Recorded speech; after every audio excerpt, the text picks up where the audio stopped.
এই সেতু দিয়েই শুরু হয়েছে আমার শহর দেখার গল্প। আর যদি আবার শুরু করতে হয়, আমি এখানেই ফিরে আসব। ট্রামের ঘন্টা বাজলেই মনে হয় সময়টা কত বছর পিছিয়ে গেল, আর আমি সেই ছোট্ট আমি হয়ে গেলাম।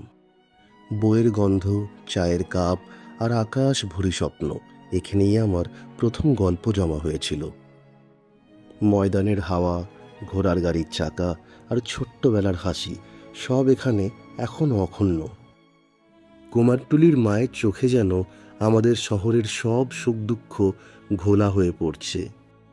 সাদা পাথরের দেওয়ালে সূর্য আস্তে আস্তে হারিয়ে যাচ্ছে, আর আমি এখনো দাঁড়িয়ে আছি, ভুলে গেছি কত দিন হলো এখানে আছি। আড্ডাটা শেষ হয়ে গেছে, কিন্তু সেই সময়ের হাসির আওয়াজ আজও আমার কানে বাজছে। প্রিয় ফুচকার জলটায় মনে হয় শহরের সব রং একসাথে ঘুলে দেওয়া। আর এই রাত, এই আলো, আমার কলকাতা, যে শহরকে আমি ছেড়ে গিয়েও ছেড়ে আসতে পারি না।